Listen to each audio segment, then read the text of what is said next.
Hey guys, I'm Jacinta and welcome to the Fearlss podcast, where I interview athletes who've achieved incredible things. Today's guest is an endurance athlete.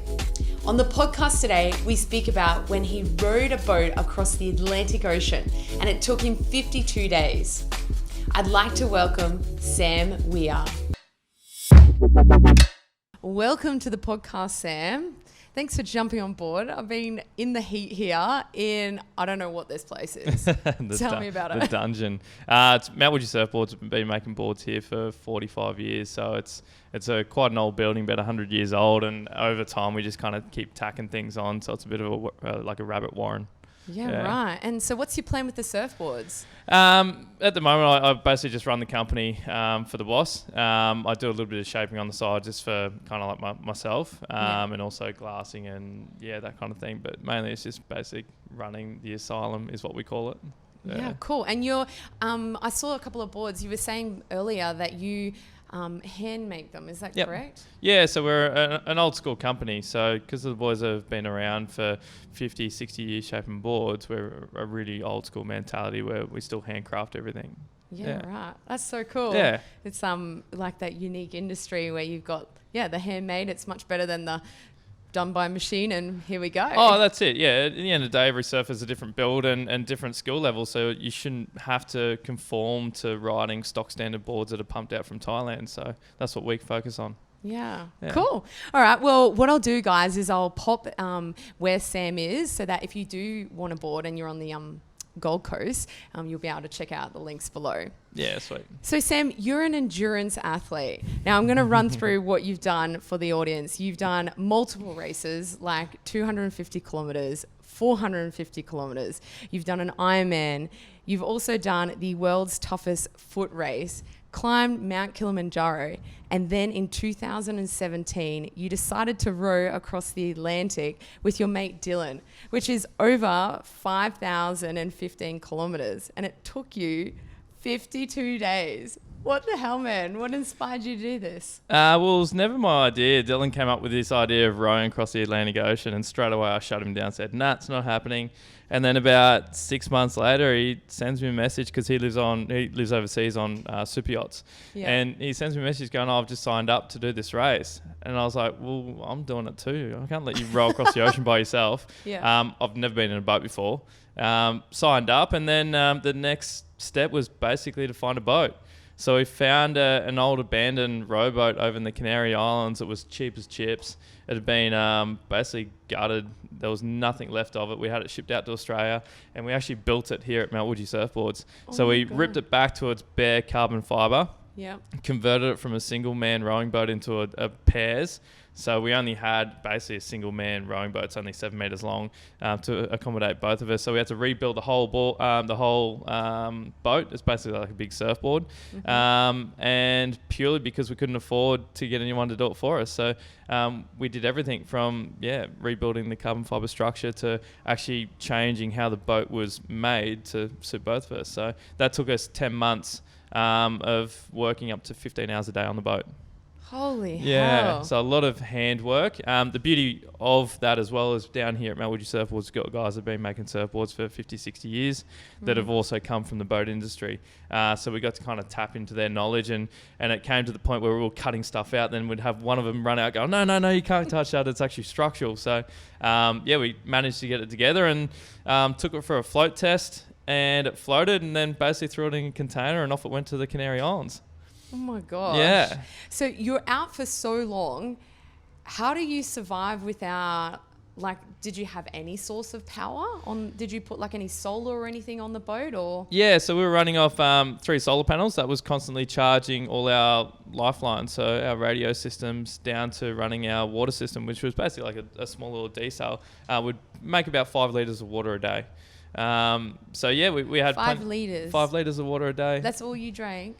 Between the both of you? Yeah. Well, we weren't. Obviously, as the temperature got hotter through the day, we'd have to run it twice a day. Yeah. We had 140 litres of freshwater ballast as emergency backup in case kind of shit hit the fan. Yeah. A lot of it was basically just as we were drinking water, we would then fire up the diesel again.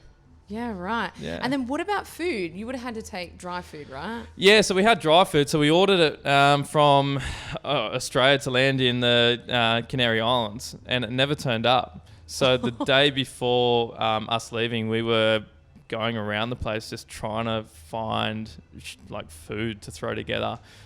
We needed to have, I think at that time, we needed 14,000 calories a day. So we were literally just buying bags of just junk and then getting stuff from other teams that was all out of date. So we had like the same shit food every day for the entire voyage, and a lot of it was off. But we had no choice because our food never arrived. Yeah. It got held up in the Spanish authorities, and we just couldn't get it released in time. So we were stuck on basically all that food. Yeah. Wow. And in eating the food that was the junk food, I'm guessing, how did that make you feel with your performance? Well, the junk food disappeared all straight away. We were basically going through, because we had it structured that we had our 5,000 calories per day each. Yeah. We'd have them all in our individual Glad Seal bags under the deck in order of what days we needed to get through them. And it basically got to the point we were just diving into whatever one we wanted to get like the 2-minute noodles out, so we could have 2-minute noodles. Rather than like chili con carne. Yeah, right. That sucks. Yeah, so we smashed through all our junk food basically in the first 2 weeks. Yeah. And we got to the point, if we didn't finish in that time frame, we would have run out of food. So, oh my gosh. Yeah, we're cutting it fine. How did it work? Like, did you both row have a sleep? Like, I don't get, like... So we did in the early start, we did 2 hours on, 2 hours off. Okay. So, but in your 2 hours off, it was maintenance. So you weren't sleeping for 2 hours. You would get back to your cabin, take all your wet weather gear off. You'd be firing up the diesel if you had to. You'd be scooping out water if you had to. You'd be checking all the hulls to make sure water hadn't got in through there. You'd be making sure all your lifelines were in order, and also doing a quick reference on the map to see, or on the charts to see where you were. So most days you would only get maybe 45 minutes sleep at a time.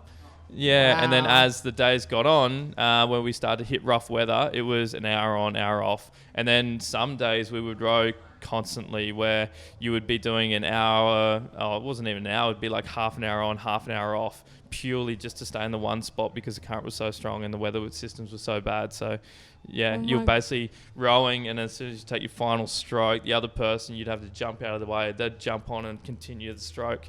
Otherwise, as soon as the boat turns, you're gone. So, and we were fighting current to the point, like 2 days out from finishing, we were stuck in a current that lasted 12 hours and we didn't move a meter. But we were rowing our heart out for half an hour at a time. Holy. Yeah. And if the current took you, it would have taken you back, well, right? it would have shot us south. And if we went too far south, we would have had to get rescued because there's nowhere to go. And then you start to look at piracy. You're in range of pirates at that stage, so you got to make sure that you punch it through as hard as you could just to close that like 2 days before landfall. Yeah. And did you get in any position where you were worried that you weren't going to? Well, we were kind of, even before we got to that stage, we were worried about 6 days in is when we got our first decent swell. Yeah. And that was at the 25 to 30 foot range. And these are the big swells that head up through basically through the Atlantic Ocean. Yeah. Out there was psycho. Yeah. You're looking at like gale force winds, 40 knots blowing. The top of 25, 30 foot waves are actually whitewash, and they sound like gunshots going off when they hit the boat like that. The boat itself is only 8 mil thick. Oh, wow. So you're literally relying on 8 mil worth of carbon fiber and foam between you and a detonating bomb. So, and that's we insane. had some, it was gnarly. Yeah. Like and the thing is, because we were on such a tight budget, we couldn't afford an autopilot. So all these other teams that had dropped $200,000 into their campaign, we were tight asses. So we literally, we didn't have it. So we had to steer. There always had to be someone on deck steering the boat. And when you're in 25, 30 foot seas in the pitch dark of night, you're literally just trying to keep the boat lined up with the swell so you don't twist and go the wrong way, and then you'll get cleaned up. So you'd be rowing. Well, you're not even rowing, you're literally just steering the boat. Next minute, the whole back of the boat is just whitewash.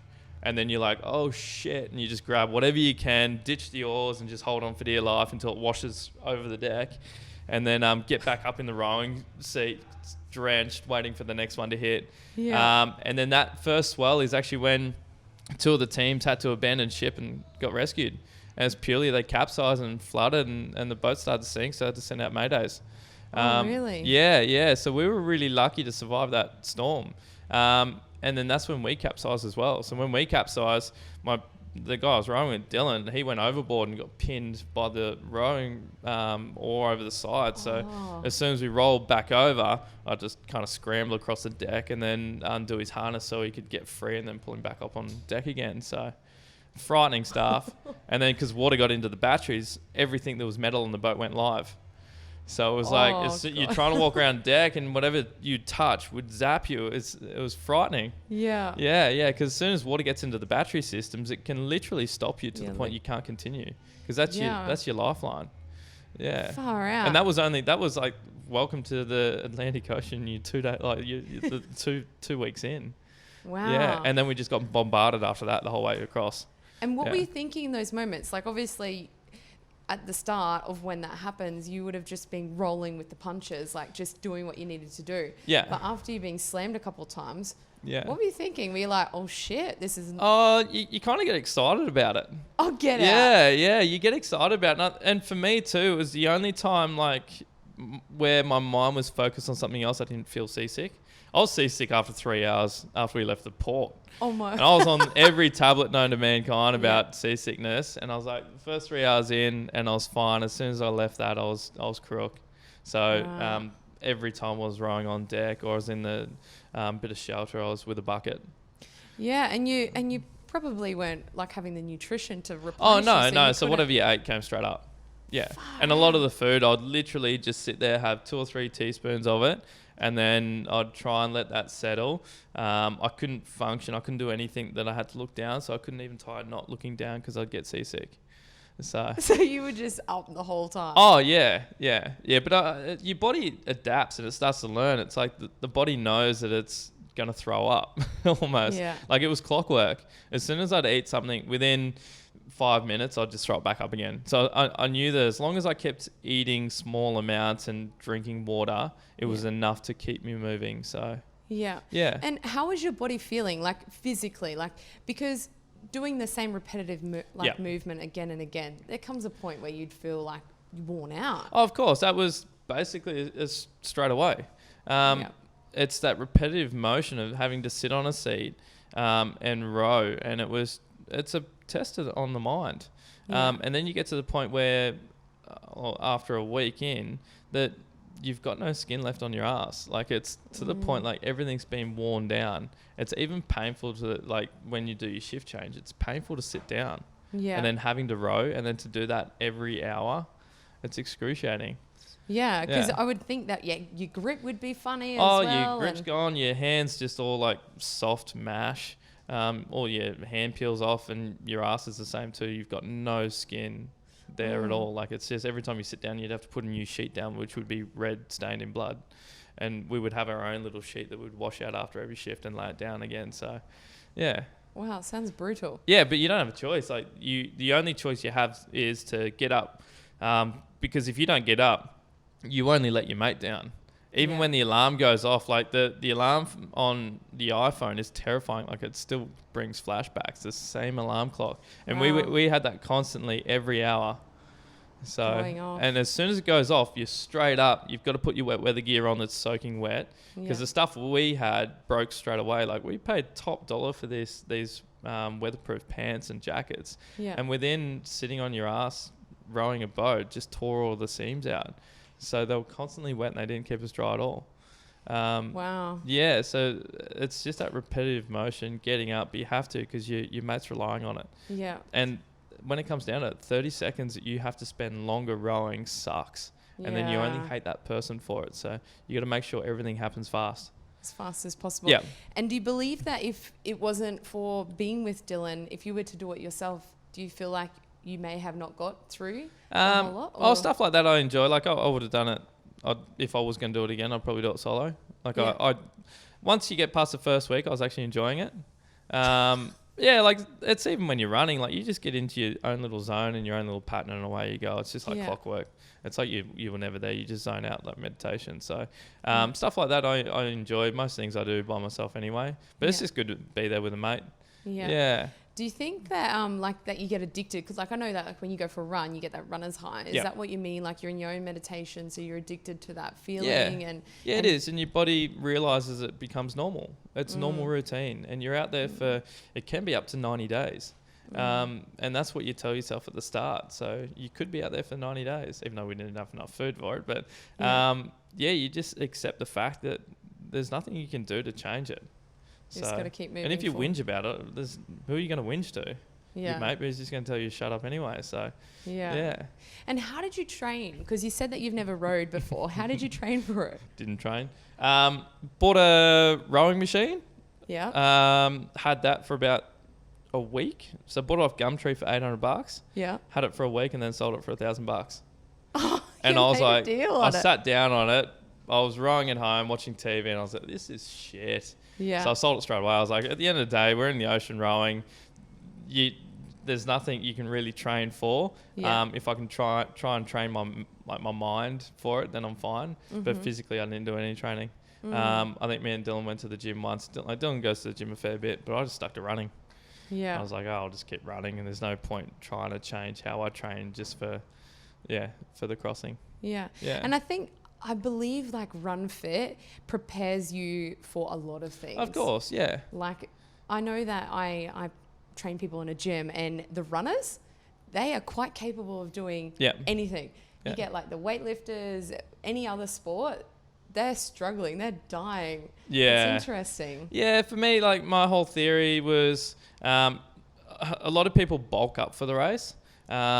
Is that because you're not eating enough? Yeah. Yeah, but for me, my mentality is the opposite. Like I look at coming from a runner's background where there's no need to bulk, because whatever you bulk, you're just going to lose. And it just means you're going to lose more weight. Whereas I went in at 75 kilos. And at the finish, I was only 69 kilos. Like I only lost 6 kilos. Yeah. And it was purely like, it wasn't like I was losing muscle or anything like that. It was just like the extra bit of fat that went. Whereas other guys that put on 20 kilos for the row lost 25 kilos. And for me, I don't see how bulking up achieved anything. All you're doing is bulking up fat stores that your body's going to look at straight away and burn straight away. Whereas for my running, I don't really eat. I only eat twice a day.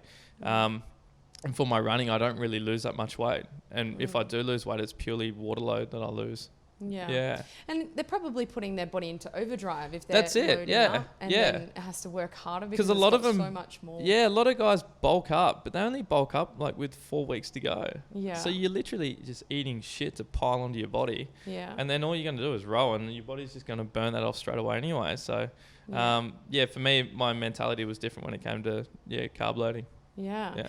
So was there any point that you were like I know that you're with Dylan, but did you ever get a second that you're like, I want to give up? Not at all. Not for that, no. What about in your running events? I've finished every race I've gone in. I've never had a DNF. Yeah. So it's for me, I just don't accept that as an option. Yeah. I don't see why you need to DNF. Like there's people in life that are dealing with harder things every day. So like guys that are going through chemo treatment, they've got it worse off than us. Yeah. So like, what's the difference between us having to get up and row the next day? It's only short term. It's only for 52 days. Yeah. I'm sure there's some kid that's been living with cancer that's going to have it for the rest of his life. So there's no excuse. I can't see any excuse to quit. Yeah. There's no reason to quit. It's only a short little burst of hurt. Once you get through that, you're fine.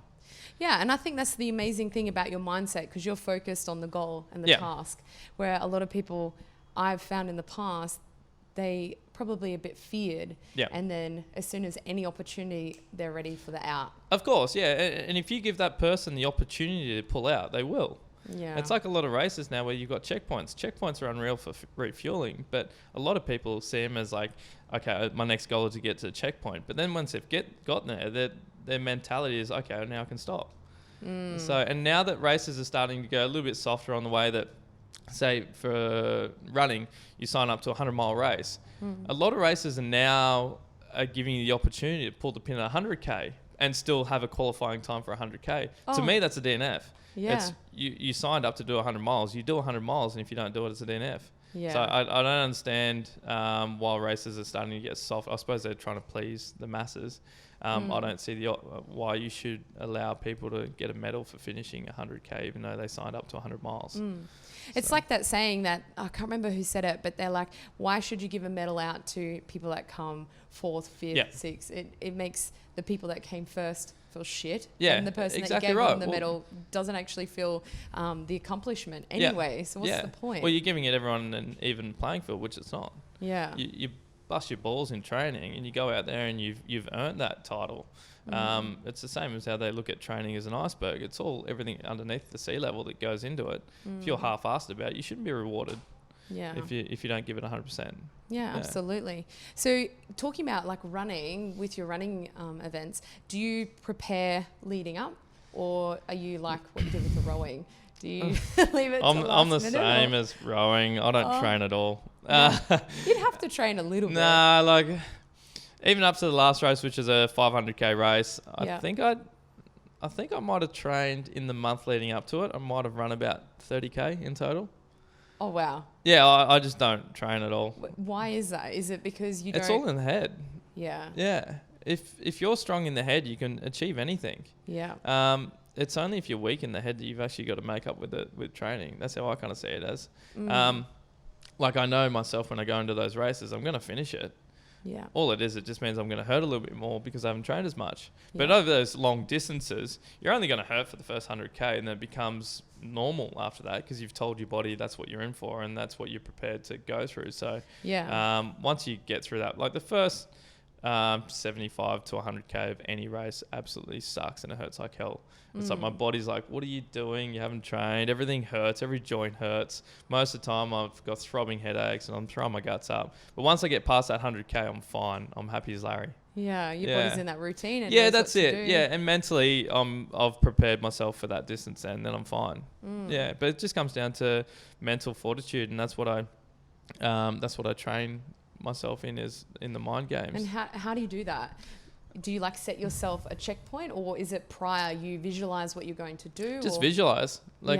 In every race that I lead to, the 6 months leading up to it, I'm visualizing myself just in little things of aspects of life. I'm visualizing myself doing well in that race, and this is how I'm going to break it down in my head. So when I go into a race, I know exactly what I'm going to do before I've even done it. Yeah. Yeah, that's fantastic. Prepping the mind. It's prepping the mind, so you know exactly what you're going to do. So for me, that's my one way around not having to train. Yeah. Yeah. And then what about injuries? Have you had an injury within any of your endurance? The first probably 12 months of me getting into running, because I went from literally not running to buying a pair of running shoes and doing a 50K race within 2 weeks. That was my introduction into running. Straight up 50K? Yeah, well, I'd never run before, and then I bought some running shoes because I hurt my feet surfing, and part of the recovery was for me to get out and start running again. So anyway, I started running, and then a good mate of mine, Ben Malby, who was a runner at that stage, he goes, I'll come out in the Rank State Forest and we'll do 25K. So I went running with him, and then he goes, actually next weekend I've got a 50K race. I was like, oh sweet, I'll come up and watch. Went up and watched, and next minute I'm signed up, and we ran the 50K race together, and he won it and I came 4th. And then that was kind of my introduction into long distance running. And then I knew what ultra marathons were then. Yeah. Yeah, and then from there they basically just got longer and harder. Yeah. So do you have another extreme goal that you want to go for? Well, it's one of those things. I keep trying to find things to test the body and test the mind.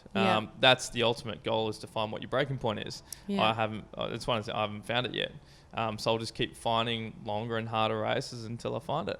And do you think that it will be distance, like that makes it harder, or do you think it will be something like conditions, like the weather, or? Yeah, see, as the conditions get harder, the more I get into it and the more I get excited. So the harder the conditions, the better it is for me. Yeah. I think it would just come down to absolute failure, and that's why these races that are out there now, which are called Last Man Standing, and it's purely designed about putting everyone on an even playing field, where you run a designated loop, which is 6.7K, and you run the loop and you reset every hour until there's one person left.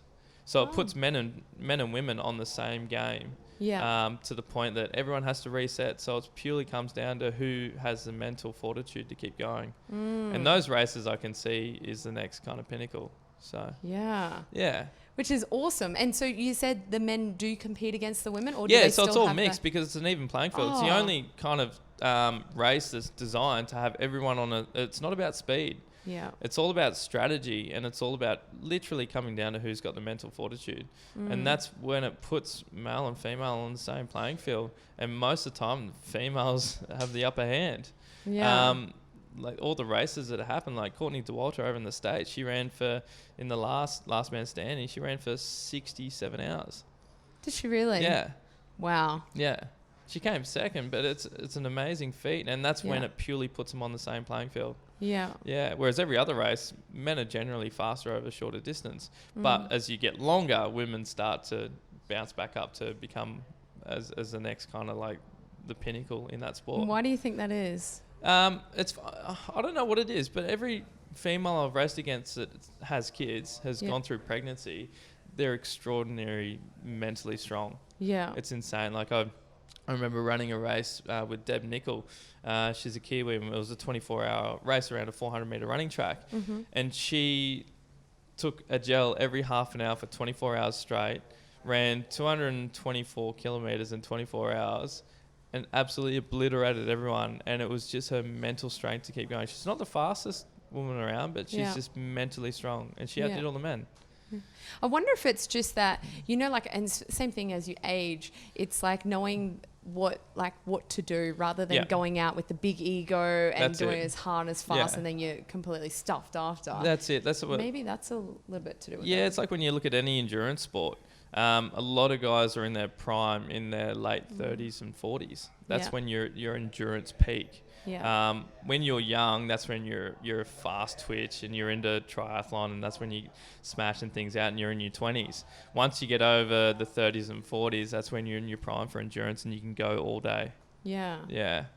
I love that. Like, I love seeing older people, like in their 60s when they do like the Ironman, and you think, shit, it's because they know not to go as hard exactly out. Right. Yeah, they've built that routine, and they know just if I just keep going and I'll get through it. Yeah, exactly right. Yeah. So do you talk to yourself when you're like running? No, it's just a form of meditation. I zone out and I forget what I'm doing. Really? Yeah, it's even like a lot of races where you're going over 24 hours when you do get a pacer. Normally the pacer's there to keep you on track, especially if the races are on road. Yeah. And they're purely there, like you'll fall asleep running and you don't even know what you're doing. You're just dead asleep and you're running, and that's what your pacer does, is basically keep nudging you on the shoulder, keep you running in a straight line while you sleep. Wow. Yeah. So your eyes are resting while the feet are still going. You're completely gone. Like you're completely in a deep state of sleep. Wow. And when they nudge you, wakes you up, or? No, it just keeps you on track. Yeah. Wow, as so long as you keep going left foot, right foot, which your body knows to do. Yeah. You can keep running while you're asleep. Yeah, that's interesting, because I remember with Kieran, when I interviewed him, he got me to run backwards, and he said, it's interesting when you go to stop, he's like, your body will just keep doing it. Yeah, is that what you mean? Like, yeah, it's a repetitive motion. That's what your body's accepted that you're doing. So you just keep doing it and then you fall asleep. Especially when you're fatigued and tired.